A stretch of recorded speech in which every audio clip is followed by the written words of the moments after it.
Big Al. Welcome to another Dumb Sports Vlog. Week 6 recap. The Steelers drowned the Browns in the rivers, the three rivers outside of Heinz Field. The Allegheny, the Monongahela, and the Ohio River drowned all 53 players on the active roster. The Steelers are so back. I'm so excited. That was probably our biggest win. The Browns were 4-1. I was excited for that game. I thought it was going to be evenly matched, and then they come out and Baker plays like he's blind in his left eye. Comes out here, throws a pick six on the first drive. Didn't look great all day. He threw for 100-something yards. It was awful. The Browns thought they were back. The Steelers confirmed they're back. Big game against the Titans this week. I watched the whole Steelers game, so let me give you some takes from the Steeler game. Chase Claypool still doing it. I think he could grow into a wide receiver one spot. But one of my favorite things about this Steelers team is how selfless they are. You look at a guy like Juju Smith-Schuster, I see him growing more into a Hines Ward role and instead of like an Antonio Brown role. Like, he's not going to be an all-pro receiver, but he's such a locker room guy. And he goes and he blocks and he does the hard things. He recovered that fumble against the Giants where there were like 8 Giants around him, and he dug in and grabbed the fumble. He's gritty. He's fun. People love being around him.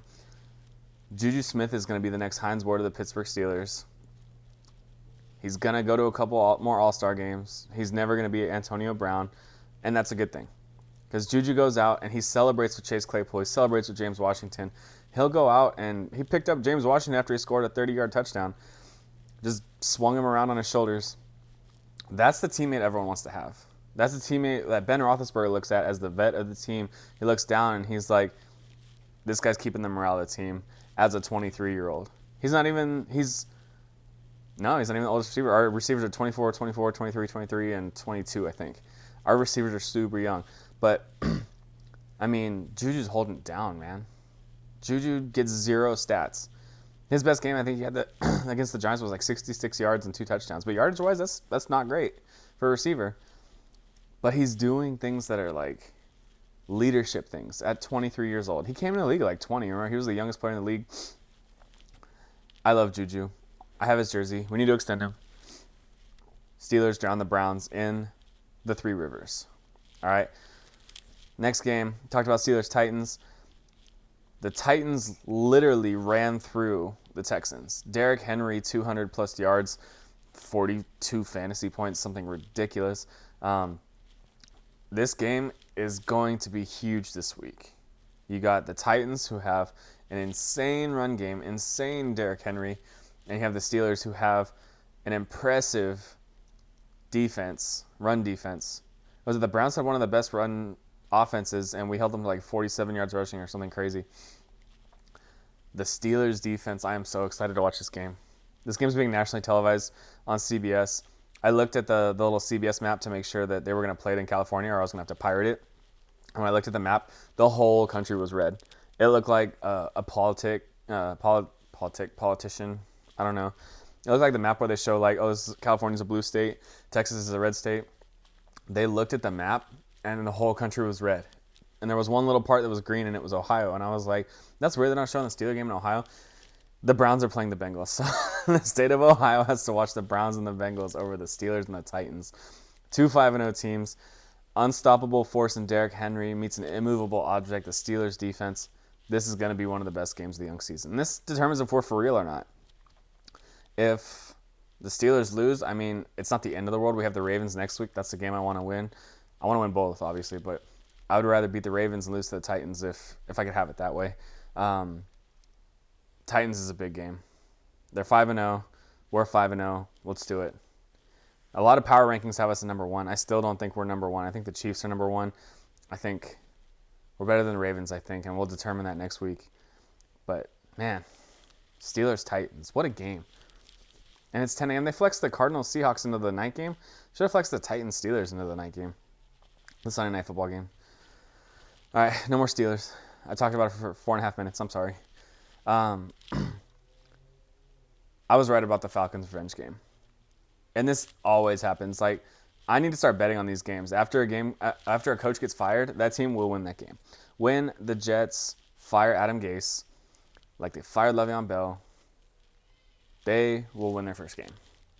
And not until they fire Adam Gase will they win their first game. Barstool posted a video of the quarterbacks, Joe Flacco and Sam Darnold. They were doing like running back drills where they put their hand on the ground and the guy tries to make them fumble. I was like, when are you going to see a quarterback ever put his hand on the ground and try to keep a play alive? Those guys slide and they move on to the next thing. They don't sit there and put their hand on the ground, keep their balance, and gain 3 more yards. Like, no quarterback does that. Maybe like Josh Allen, old Cam Newton. Like, that's not a quarterback thing. The Falcons, revenge game, came out and smashed.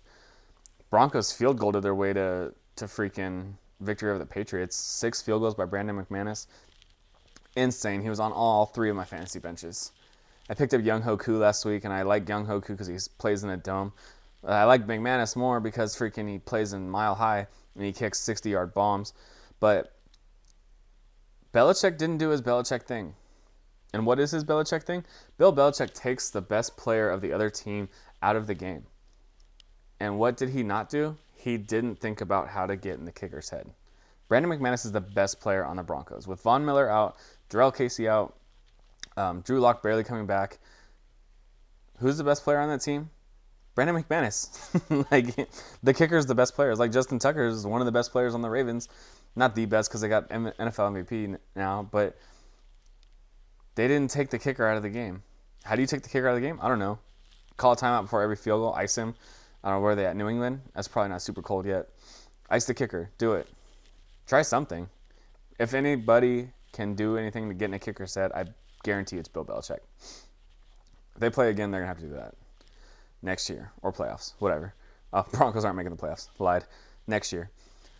Ravens sneak past the Eagles. I almost picked this as an upset game, but the Ravens pulled it out. They were up big, and I stopped paying attention to the game, and then I looked at the final score, and it was 30-28. I was like, oh, that was insane. I almost picked an upset, but the NFC least, man.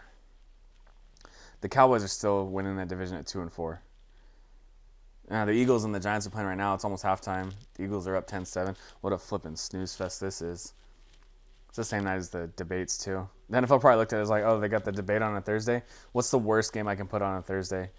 And they thought Giants-Jets would have been a good game because it's probably the toilet bowl for the number 1 pick. So they're like, let's put the Eagles out there to throttle the Giants. And they're not. I don't know why. Travis Fulgham just let an touchdown go through his hands. That sucks. What else we got? Dolphins 24, Jets 0. It was insane. Tua went 2 for 2 for 10 yards, made his NFL debut, went 2 for 2 for 10 yards, and won the starting job. What are you doing, Dolphins? Ryan Fitzpatrick was hot for you guys. And when you got Ryan Fitzpatrick, beard god, I wish I was him. At least I had his arm. I think my beard's longer. His beard's better, though. He's like 16 years older than me. I wish they would have kept Fitzpatrick in. He's hot right now. You got to ride him when he's hot. You got Tua going in 2 for 2, 10 yards. He threw a little out, and he threw a little, it was like 2 outs, I think, a little rollout. How do you see 2 passes in a game, and you're like, yep, it's our guy? It's kind of like how Patrick Mahomes was a couple years ago when they tested him for 2 whole games, though, at the end of a season, and they're like, they benched Alex Smith, put in Patrick Mahomes, and they're like, yeah, this is our guy. Traded away Alex Smith to the Redskins, now the Washington football team. And Mahomes was just the guy, and then obviously NFL MVP, Super Bowl the year after that. If the Dolphins don't get that out of Tua, I mean, you're stupid for benching Fitzpatrick. Fitzpatrick was hot. The Dolphins were 3-3, 1 game out of first place from the Buffalo Bills, ahead of the New England Patriots for the first time in forever. The first time in forever. That's nuts. How did the Eagles not score? They were like first and goal right before halftime, and it's still just 10-7. Dang, they probably blew something. All my friends are Eagle fans. Why do they suck so bad and they're so close to first place? Dolphins 24, Jets 0. Tua gets the starting job. Ryan Fitzpatrick says he's hurt. Not physically hurt, in the heart. And as a bearded brethren, I feel for him. He was rolling. He should have he kept the job. What else we got? Rams lose to the Niners. I picked the Rams to win. The Niners are going to do that thing where they're going to look bad a couple games, and then they're going to look great. They look great this game. I don't want the Niners to be as good as they were last year because there's too many Niner fans in California. Chiefs dominate over the Bills team. A good Bills team. got dominated by the Chiefs. Like a good Ravens team got dominated by the Chiefs. And what did the Chiefs do? They go out and lose to the Las Vegas Raiders. This is what the Steelers do, man. They drop stupid games at the beginning of the season. And it scared me when I saw that we had the second easiest schedule. I was like, first 4 games, Giants, Broncos, crap. Why do I forget these? Giants, Broncos, Texans, Eagles. I saw those 4 games and I was like, we're going to drop 2 of those games in stupid fashion because that's what the Steelers do. They lose stupid games in the beginning. A couple years ago, we tied the Browns week 1. I think it was Baker's rookie year. We dropped stupid games like that, and the Chiefs did that, dropping a stupid game to the freaking Raiders. They'd still be number 1 in all the power rankings if they hadn't dropped that game. But now they're talking about Steelers, Titans, Seahawks because of that. The last 3 undefeated teams. Chiefs still look good. I still think the Chiefs are the best team in the league. I don't want to play them. We don't play them in the regular season. I don't want to play them in the playoffs because it looks like we're headed straight for the playoffs. And I'm excited for that. Cowboys, man. My wife's a Cowboys fan. Guys at work are Cowboys fans. I don't know how you do it. I don't know how you're still in first place, first of all. But, man, Kyler Murray went into the AT&T Stadium, Jerry's World, and absolutely annihilated the Cowboys, where he is now 7-0. To think of he's the winningest quarterback in that stadium, like how Ben Roethlisberger was the winningest quarterback in Cleveland. He's the winningest quarterback in that stadium. No, not over Dak. Dak's probably won a lot of games there, but he's won 7 games there. 3 in high school, 2 in college, 3 in college, 1 in the pros now. That's insane to me. Like, he owns Jerry's World. And he's never played for a team that their home game is there. That's nuts. Man, week 6 was good. I just covered a few games. Just wanted to throw out a little video, share my thoughts. Who do I think is going to win the Super Bowl? That just came to my head right now. I don't think the Chiefs are going to repeat because when teams win the Super Bowl, they hardly ever repeat. The last one was the Patriots in the early 2000s, I think. Repeat champions. I don't see teams repeating. I'm not going to be the guy that says the Steelers win the Super Bowl. I need to be humble about this because when I'm humble, the Steelers win. So, was that an arrogant thing to say? It's on me. If I control my composure, if I stay composed and I don't start talking a lot of crap like I did to Browns fans last week, we'll be fine. I don't know any Titans fans, so that's good. I can't talk crap to anyone. Just sit there, and if we win a big game. We got the Ravens next week. On to Baltimore. All right, that's all I got. Thanks for watching, guys. Appreciate you. Loyal viewers. Little NFL recap. I'm not watching that much college football this year. I don't know why. USC starts in like 3 weeks, so maybe when I get more into I'll get more into USC, but it's been hard watching college football this year. I think I watched the Bama game. I forgot who they played, though. Oh, Georgia. Yeah, it was a good game. I forgot about that. That was a good game. I think I was watching it while I was vlogging last time, and then Alabama just ran away with it. All right. That's all I got, guys. Love always. And remember, one more thing I forgot. I just got a notification. The San Diego Holiday Bowl has been canceled this year. Why is that significant, Alec? Big Al. Ooh, gave away my real name. Why is that significant, Big Al? USC played Iowa in the Holiday Bowl last year. I went to that game. My wife got me tickets.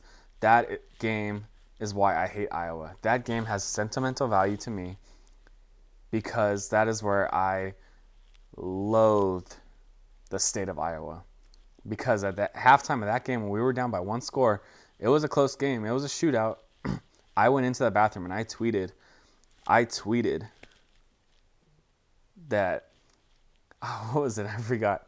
I tweeted, imagine your parents hated you so much they made you grow up in Iowa. And after the game, and that night, falling asleep, waking up the next morning, I got flooded with tweets about the stupid freaking Iowa game. And I spent all the next day at work responding to them, getting in fights. They called me fat. They called me ugly, stupid. It was awesome. That game is why I love Iowa, and we don't get that game this year. That has sentimental value to me. All right, love always. Remember, Iowa sucks.